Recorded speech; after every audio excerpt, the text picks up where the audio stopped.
Louvado seja o Senhor nosso Deus. Hoje nós estaremos estudando aqui o texto do primeiro livro de Samuel, capítulo 3 e versículo 1, que narra a respeito do Samuel, né, como nós vamos ver. Agora é importante a gente entender que nós estamos numa série de mensagens, tá? E na semana passada nós falávamos um pouquinho lá a respeito da Arca da Aliança, da Arca do Testemunho. O título da mensagem era a geração que perdeu Deus, ou que perdeu a presença de Deus.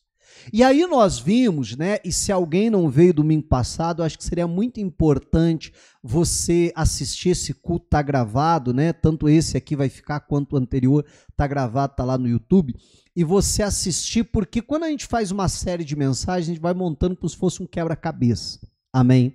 De uma tal forma que você precisa ouvir a mensagem hoje, né, tendo como pano de fundo aquilo que a gente aprendeu na semana passada, e assim por diante, vai construindo esse entendimento, aquela macro visão, então, em nome de Jesus, amém? E aí por isso que eu estou recapitulando de uma maneira muito rápida aquilo que a gente viu na semana passada. E repito, a gente falava da geração que perdeu Deus, né? Porque eles perderam a Arca da Aliança, que representava a própria presença de Deus. Mas eu explicava aqui que antes deles perderem a Arca da Aliança, eles já tinham perdido a presença de Deus, né? Por causa dos pecados do sacerdócio, especial dos filhos de Eli. O Eli sabia de tudo aquilo, fingia que não estava acontecendo nada, mesmo vendo todo o escândalo que aquilo causava, né, para todo Israel.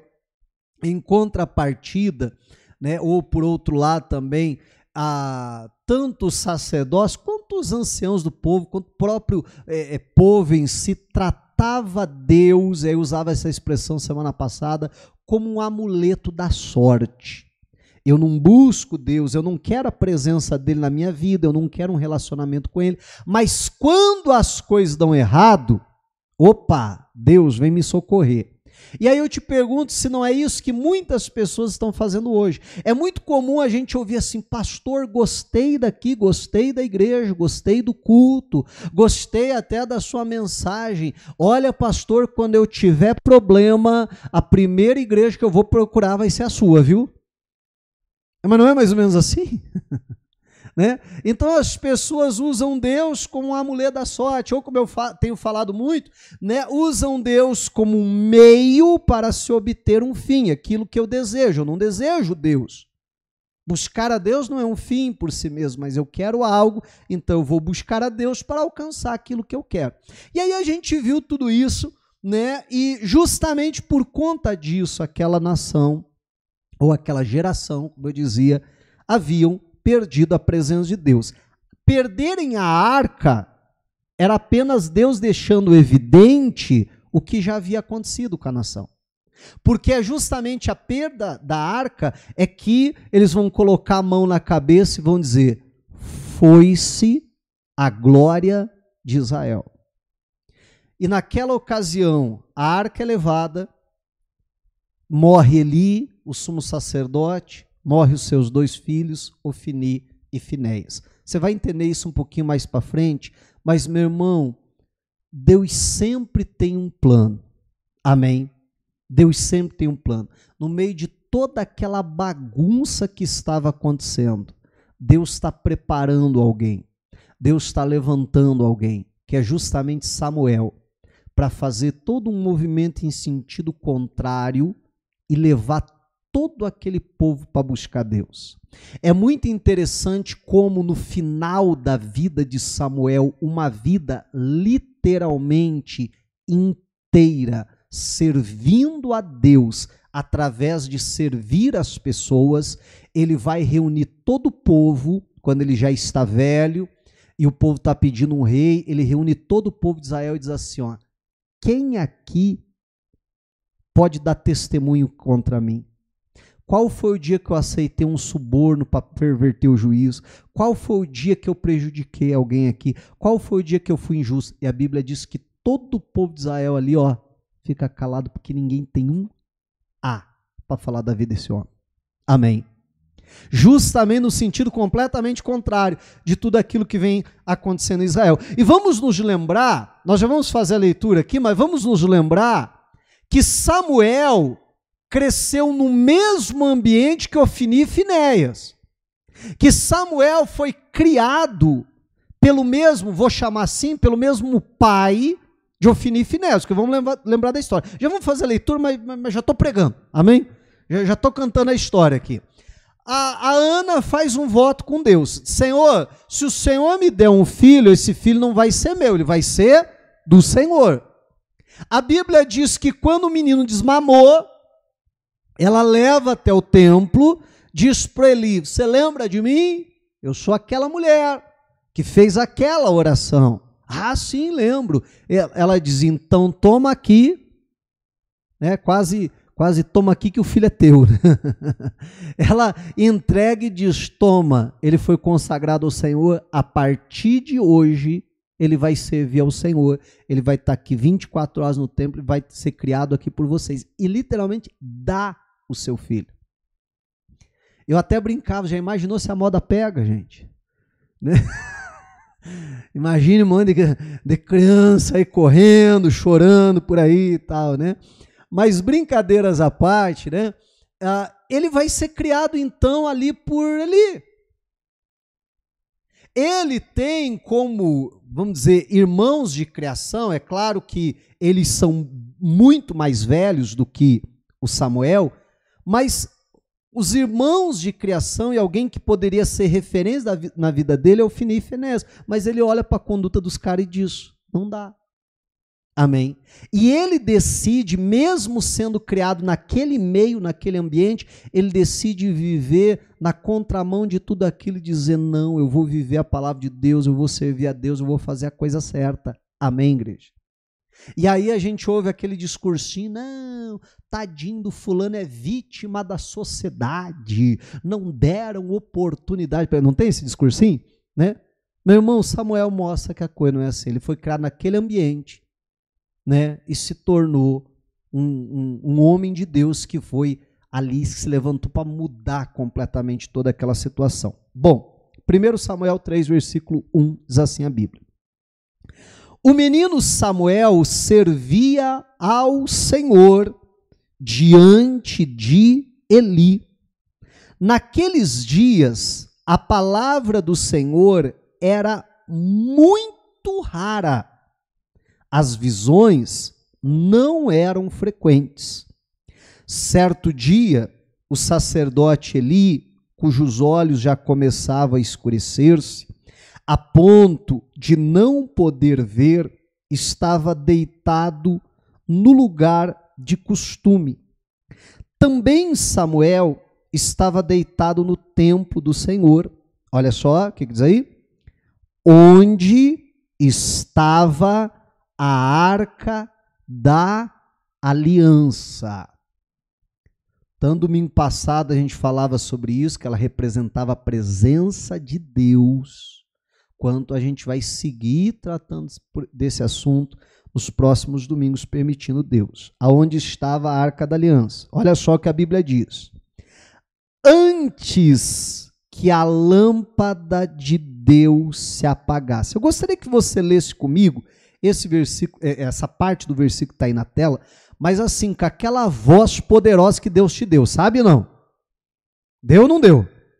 Né? Então vamos lá. Para não ficar feio, gente, senão a gente passa vergonha aqui. Vamos lá. Ó, antes que a lâmpada de Deus se apagasse. Dá para ser melhor, vamos lá?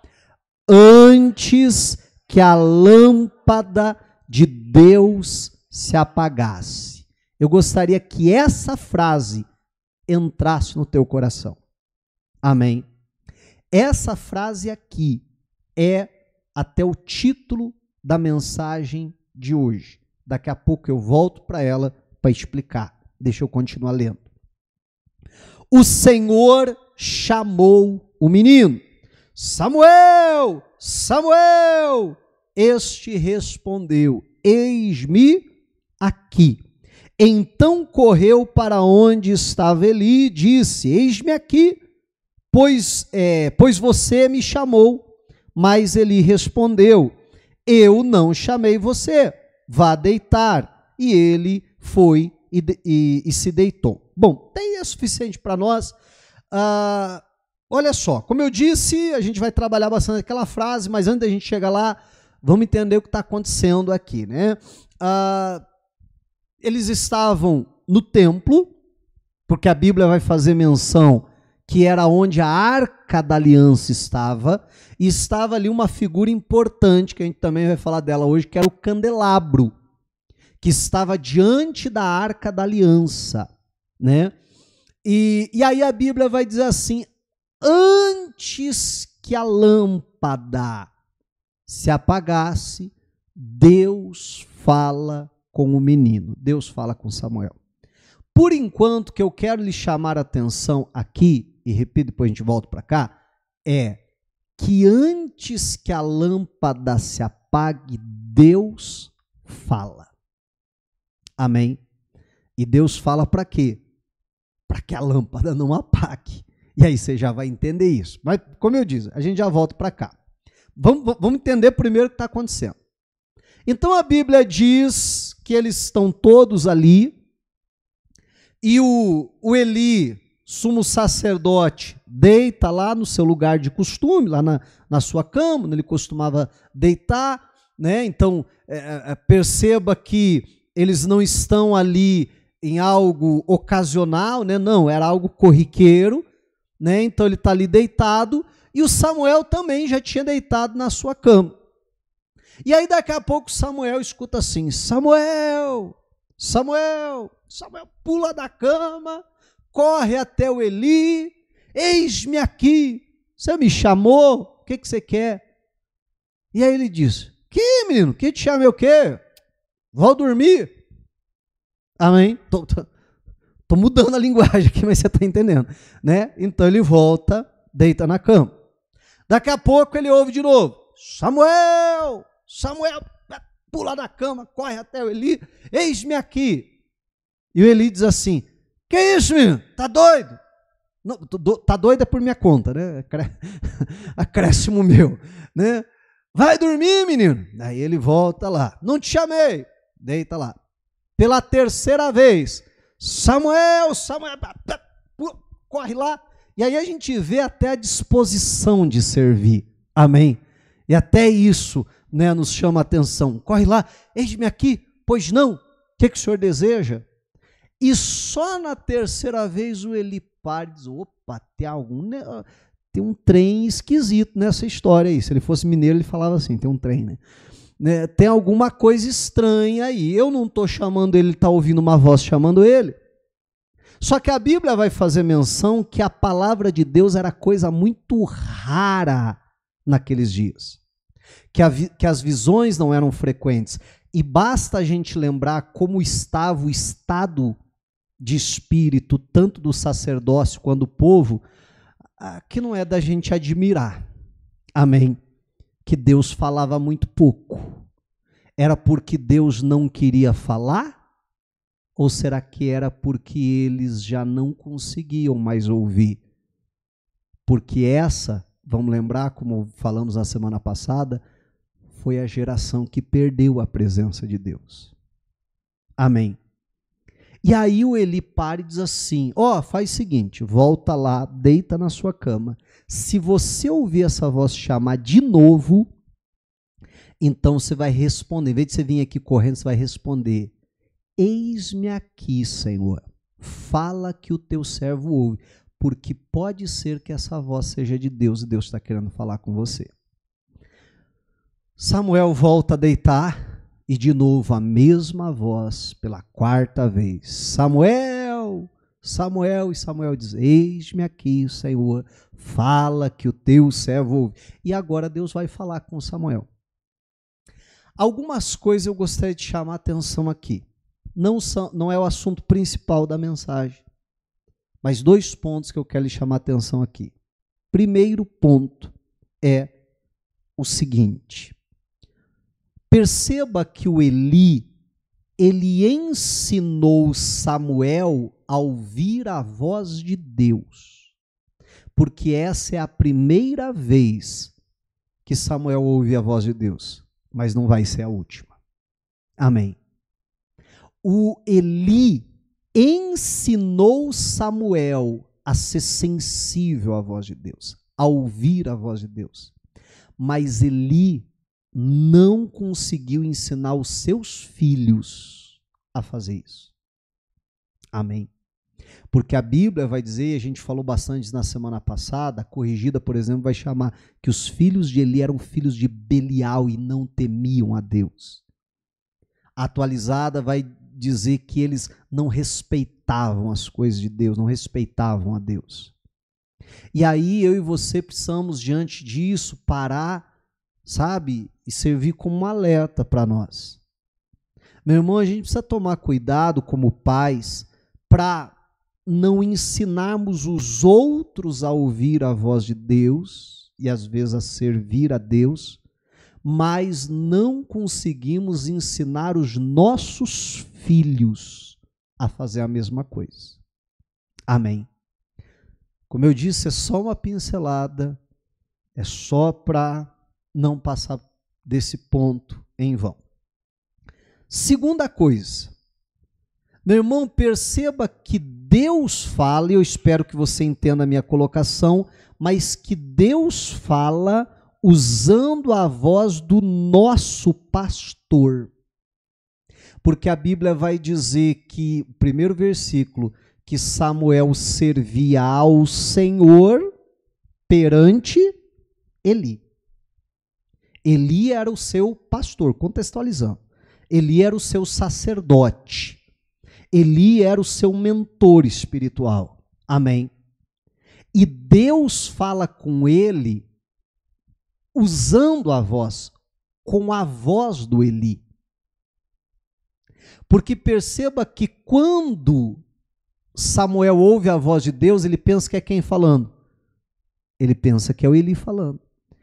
E quando Deus vai falar com ele, então, entenda o que eu estou falando com isso, Deus usa a voz do seu pastor. E o que eu quero chamar a sua atenção para isso? Só para dar um exemplo, para quem sabe você entender. Vamos supor que a voz do Eli fosse uma voz assim, fininha. Samuel, Samuel. Né? E aí Deus falasse com ele, Samuel, Samuel. Ele diria, é o Eli? Não. Ele ia falar o quê? Essa não é a voz do Eli, a voz do Eli é diferente. Então perceba que para falar com ele, Deus usa a voz, amém, do pastor dele, do sacerdote dele.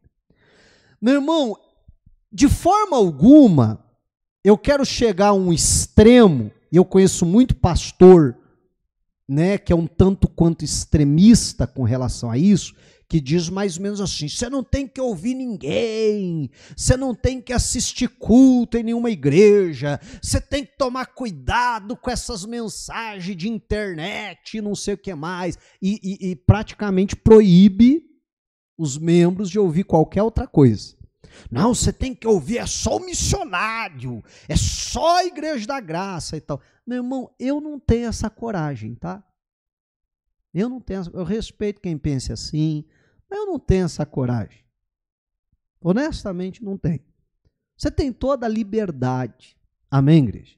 Você tem toda a liberdade. Agora, um alerta eu faço. Desde que você tenha maturidade para tanto. Eu gosto de usar a seguinte expressão. Você tem que aprender a comer a melancia e cuspir o caroço. Amém? Se você não sabe comer a melancia e cuspir o caroço, meu irmão, aí eu digo, você está começando agora, é novo na fé, um novo convertido, de fato, vai fazer uma confusão na tua cabeça, você sair ouvindo todo mundo. Você sair ouvindo diversos tipos de pastor, diversos ministérios, assim, vai fazer um nó na tua cabeça. Meu irmão, eu já vi muita gente boa se perder com isso. Amém? Agora, você tem maturidade suficiente para comer a melancia e cuspir o caroço, quer dizer, reter o que é bom, como a Bíblia diz, né? Reter o que é bom e jogar fora o que não presta, beleza, eu não vejo problema nenhum nisso. Mas, Porém, entretanto, todavia, lembre-se que Deus fala usando a voz do seu pastor. Amém. Ai, eu estou querendo ouvir a voz de Deus. Meu irmão, então, né, saiba disso, entenda essa verdade em nome de Jesus. Como eu disse, só uma pincelada, fecha parênteses, voltemos então para o assunto central, que é antes que a lâmpada se apague. Agora a gente precisa entender o que lâmpada que é essa. Essa lâmpada era justamente o candelabro, que ela, como eu já expliquei, ficava diante da Arca da Aliança, e ela, por mandamento de Deus, deveria ficar continuamente acesa. Vamos lá para Êxodo, capítulo 27, onde a gente encontra essa ordem da parte de Deus. Êxodo 27, versículo 20. Olha só. Ordene aos filhos de Israel que tragam a você azeite puro de oliva, batido. Para quê? Para o candelabro, ou candeeiro, dependendo da tradução. Para o candelabro, para que haja lâmpada acesa, quando? Continuamente. Essa lâmpada não podia apagar nunca. Aí a Bíblia continua dizendo, na tenda do encontro, fora do véu, que está diante da arca do testemunho. O que é a arca do testemunho? É a arca da aliança, é a mesma coisa. Amém? Arão e seus filhos a conservarão em ordem, desde a tarde até pela manhã, diante do Senhor. Este será um estatuto que? Perpétuo. O que é um estatuto perpétuo? É uma lei que jamais seria revogada. É uma lei que jamais seria mudada. Na nossa Constituição, existem algumas leis ali que não podem ser alteradas, ou no mínimo não deveriam ser, que são chamadas leis pétreas, que vem de pedra, de algo sólido, que não pode mudar nunca. Quando Deus fala de um estatuto perpétuo, era isso. Não, vamos criar outra lei para alterar aquela. Não, não pode. Isso, enquanto Israel existir, essa lâmpada tem que permanecer acesa. Este será um estatuto perpétuo entre os filhos de Israel. O que diz aí? De geração em geração. Então a ordem de Deus com relação àquela lâmpada era muito clara. Aí a Bíblia vai dizer, ela vai ficar acesa de contínuo. Aí a Bíblia até faz uma ênfase, olha só. Você vai ordenar os filhos de Arão, não sei o que eles vão fazer, eles que se virem, mas a responsabilidade é deles. Se eles vão fazer ali um rodízio, né? Se eles vão fazer uma escala, quem é que vai ficar a noite toda tomando conta da lâmpada, não sei, só sei que essa lâmpada não pode apagar. E aí a Bíblia vai fazer uma ênfase desde a tarde até amanhã. Então durante o dia não precisava ficar aceso? Não, durante o dia precisava ficar aceso, vai ficar aceso de contínuo. Mas entenda que durante o dia havia todas as atividades do templo. Pessoas entrando e saindo o tempo todo para trazer ali os seus holocaustos, as suas ofertas. Então tem todas as atividades ali no templo. Durante a noite, que me leva a crer que o templo estaria fechado, então a Bíblia está dizendo, inclusive durante a noite, é responsabilidade, porque só podia ficar no templo os filhos de Arão, é responsabilidade deles tomar conta para que essa lâmpada fique acesa. O que me leva a crer que, repito, não sei como é que funcionava ali a rotina, mas precisava, no mínimo, uma pessoa que ficasse lá a noite inteira olhando para a lâmpada, para o candelabro. E aí, tá começando a diminuir. Vamos lá, pega lá, corre pegar o azeite. E, você está entendendo? E enchia, porque ela era abastecida com azeite, como a Bíblia diz. Então enchia de azeite. e continuava a sua vigília cuidando lá.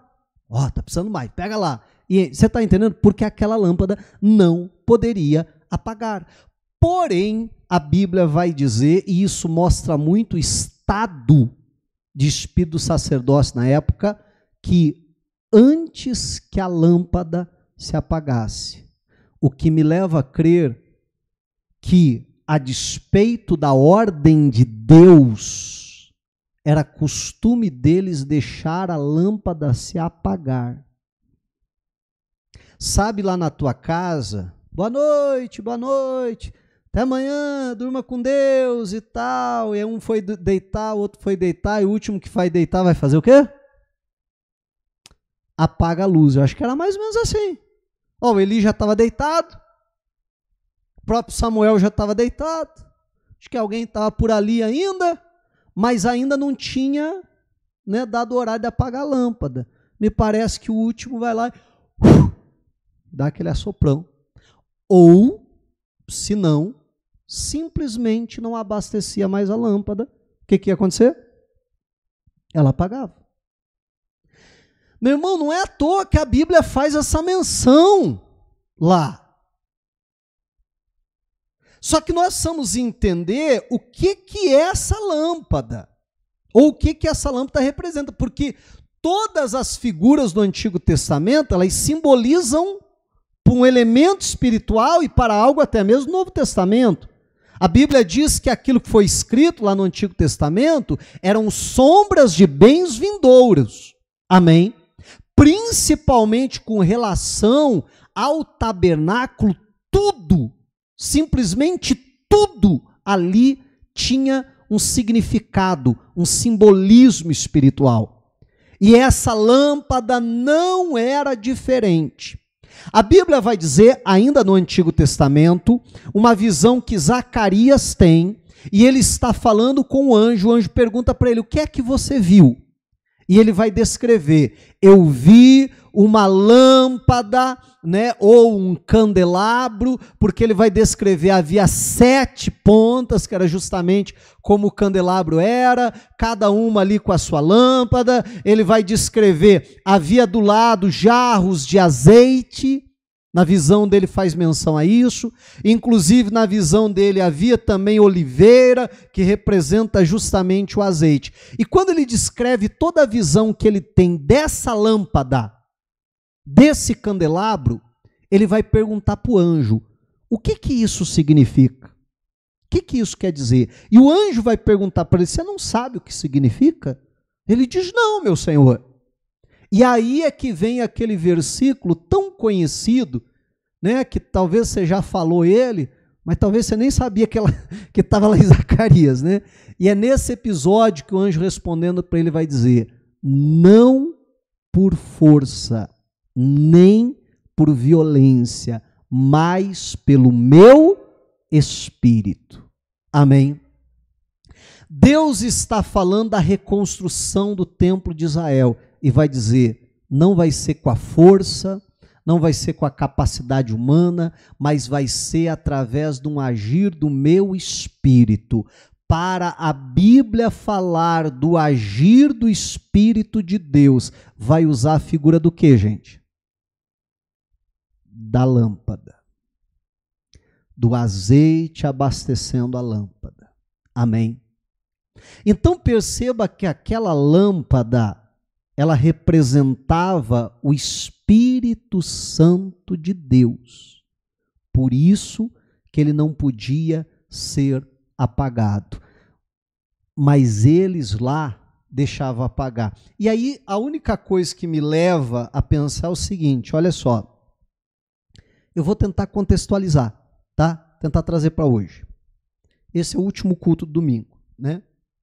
Então acaba o culto. Deus abençoe, pessoal. Forte abraço, uma ótima semana. Tchau. Os irmãos começam a se cumprimentar, e está todo mundo indo embora e tal, e todo mundo vai. Aí pega a porta, começa a baixar a porta. E aí abaixa a porta.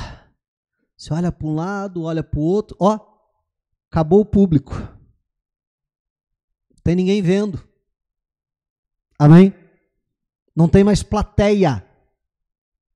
Não tem ninguém mais que você precisa impressionar. Aí, oi, foi puxado, hein? Aí já vai soltando a gravata. Eu mesmo estou ruim de usar gravata, né? mas já vai soltando a gravata, desabotoando a camisa aqui.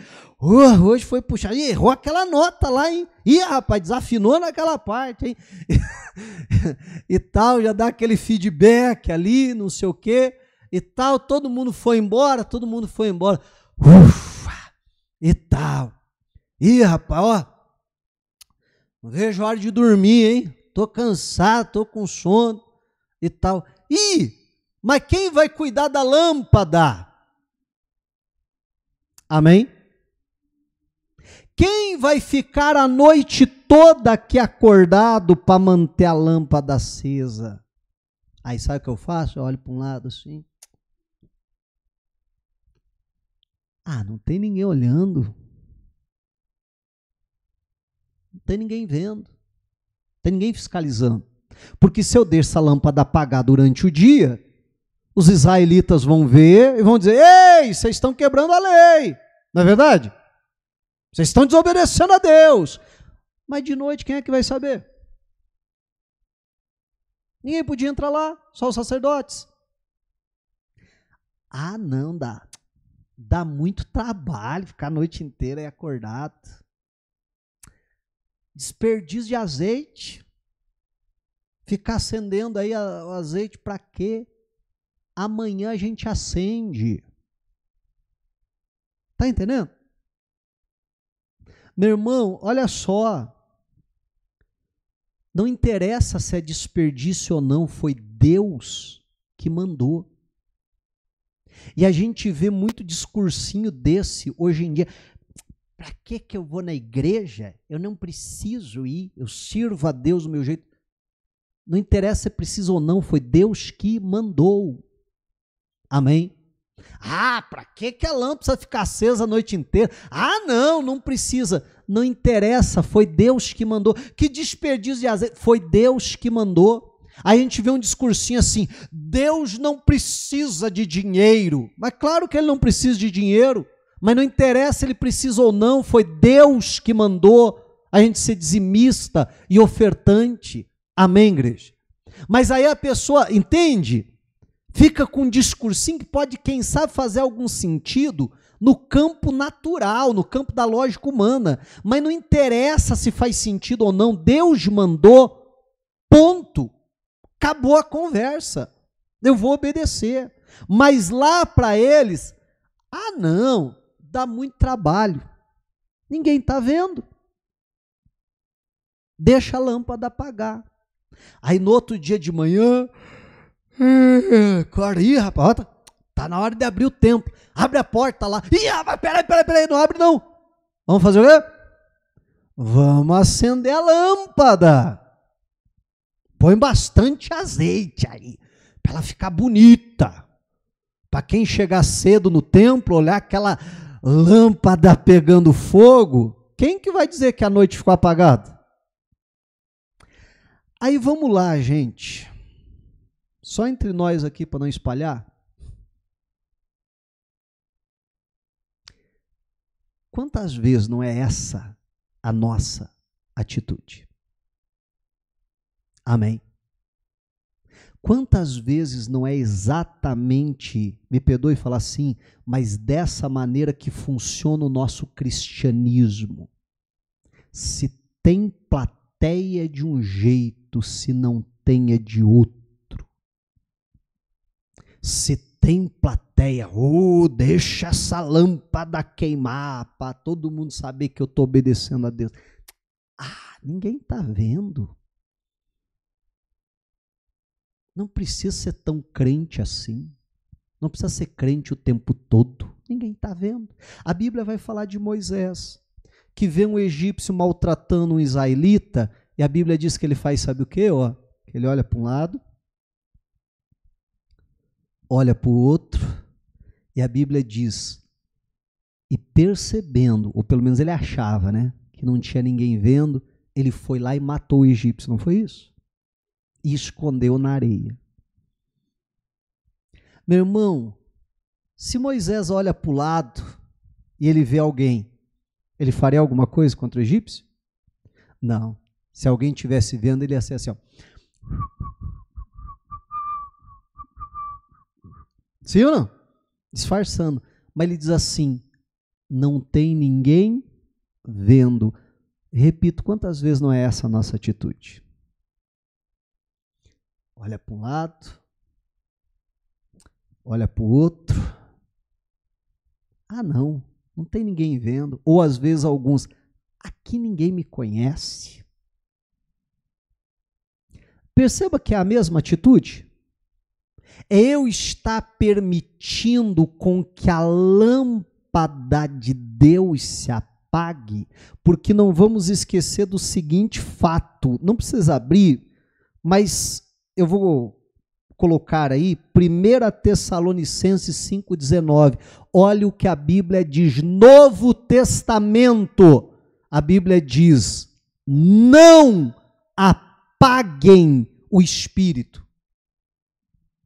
Você já notou o termo que a Bíblia usa?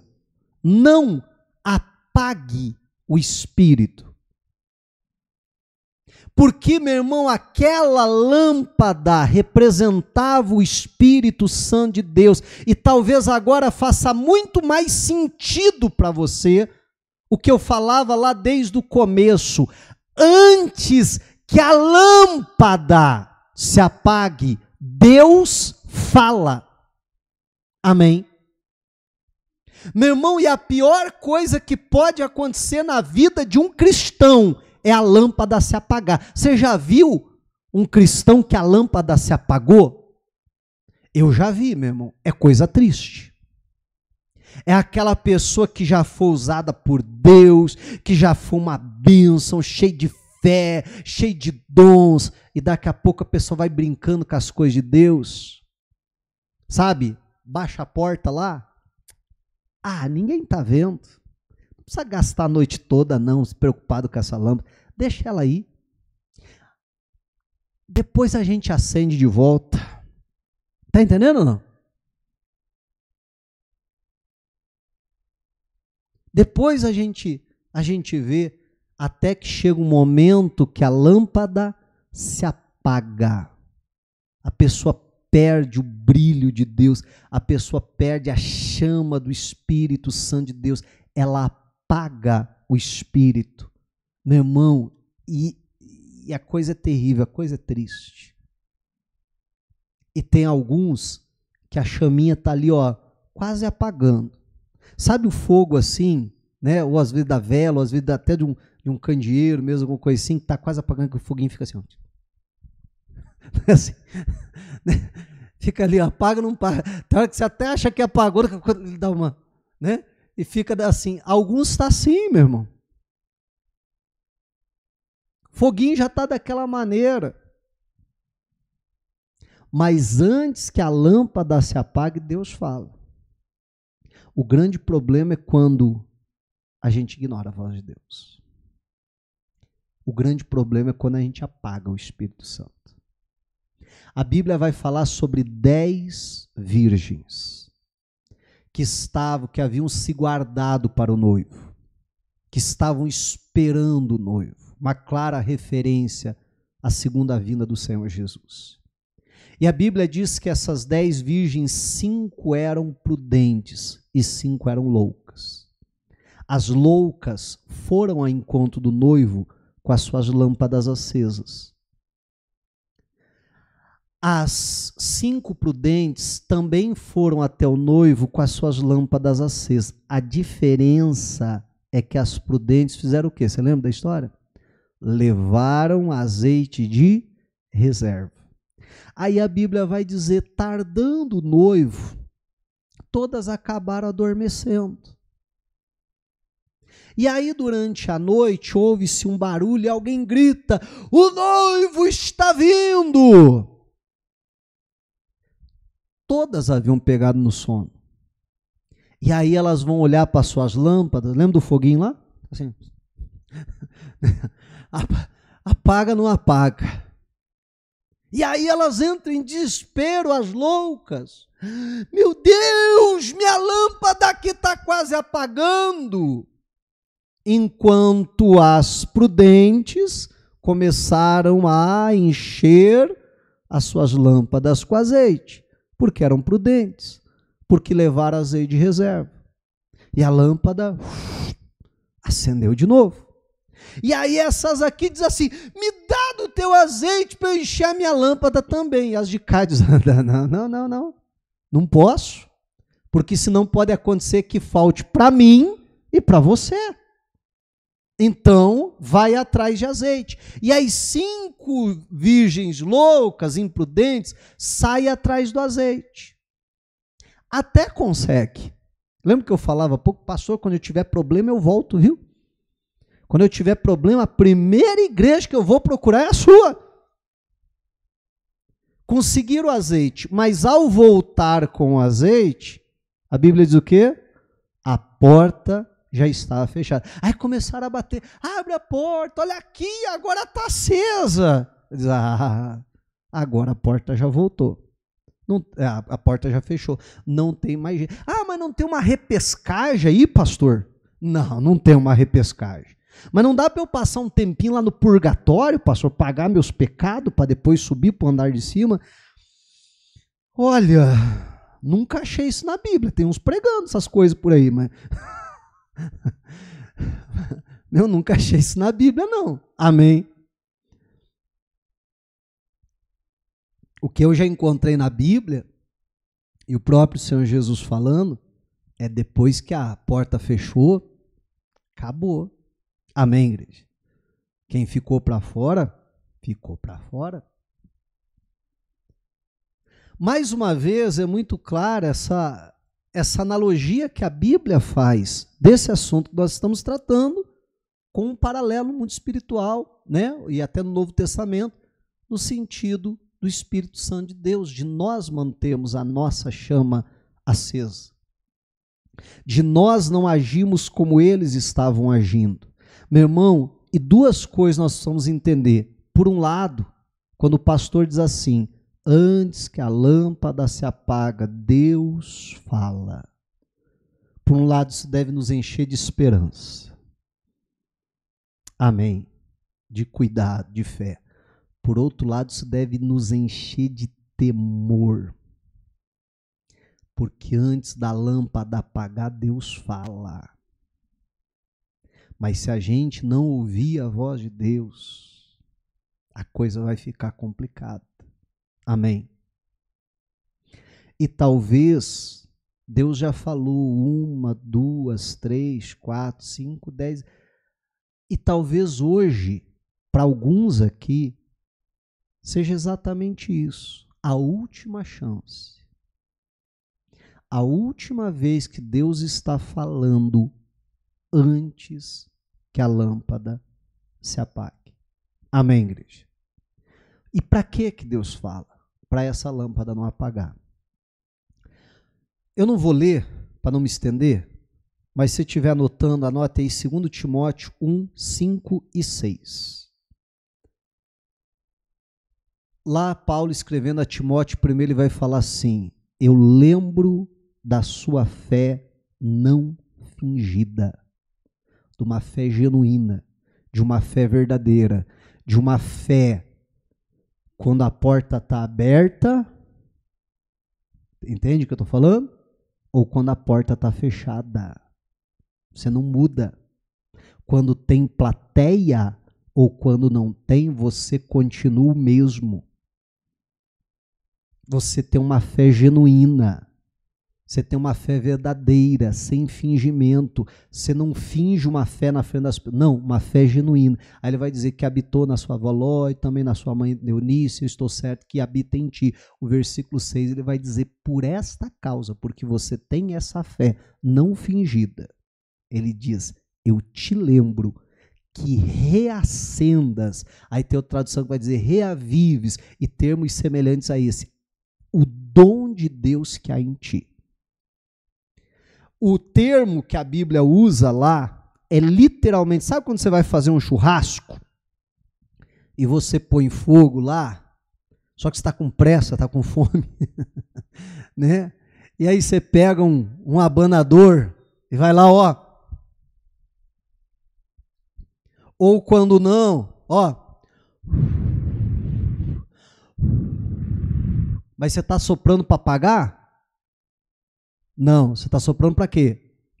Para acender. Não é assim? Para acender. É exatamente esse o termo na língua grega que Paulo está falando para Timóteo. O Timóteo, eu faço você lembrar que é responsabilidade sua reacender, reavivar, manter sempre acesa essa chama. Nunca deixar apagar essa chama. Quando você vê que o negócio está ficando feio, vai lá, ó. Amém, igreja?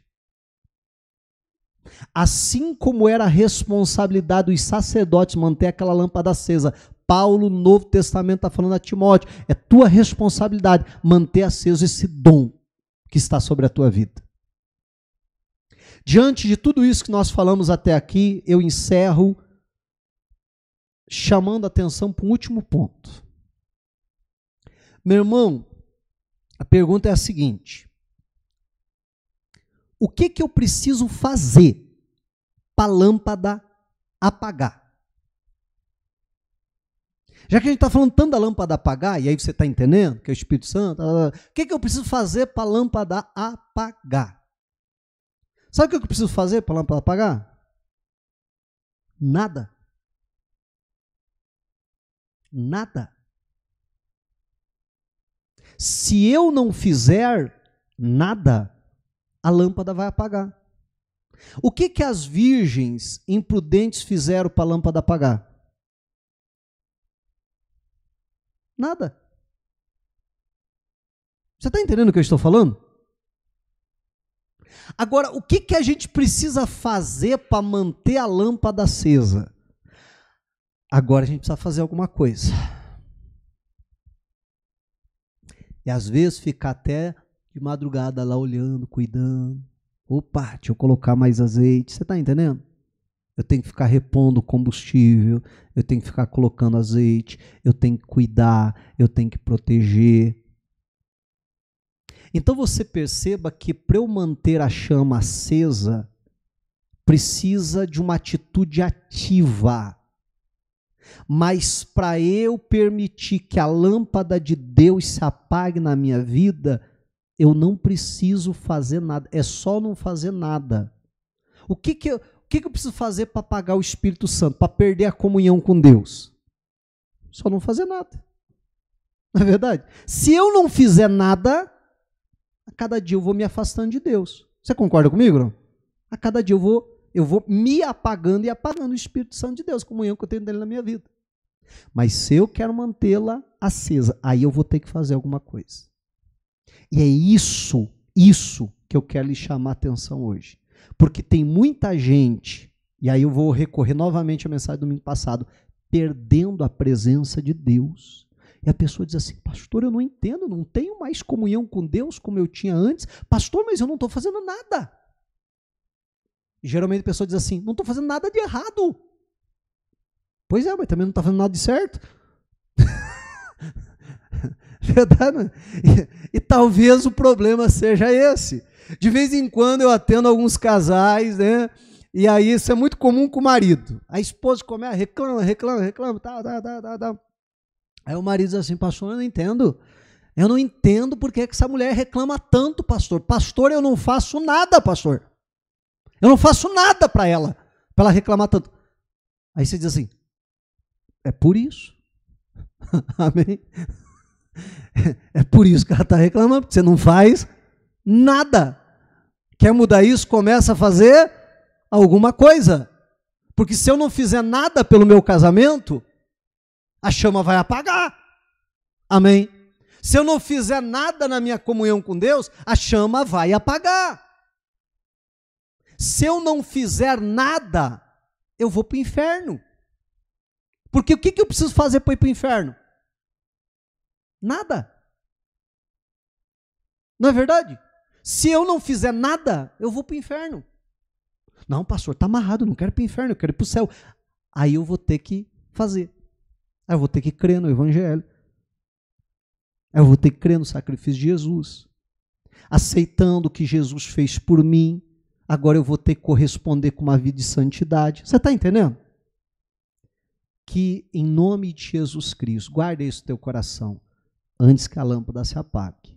Deus fala. Mas é minha e sua responsabilidade mantermos essa chama acesa. Se quem sabe hoje, ao ouvir essa palavra, você diz, pastor, meu foguinho está lá assim, apaga, não apaga. Não, deixa eu colocar azeite, deixa eu lá soprar, não para apagar, mas para reavivar. Amém? Para acender essa chama em nome de Jesus Cristo. Porque eu quero a presença de Deus ardendo na minha vida. Esteja a porta aberta, esteja a porta fechada. Eu acho que essa altura do campeonato, você entende o que eu estou falando. Tem a plateia ou não tem a plateia. Não é essa a minha preocupação. Eu quero é agradar a Deus. Eu quero é fazer a vontade de Deus. E que eu e você possamos viver assim, para a glória do Senhor. Diga a glória a Deus e vamos aplaudir a Ele, igreja.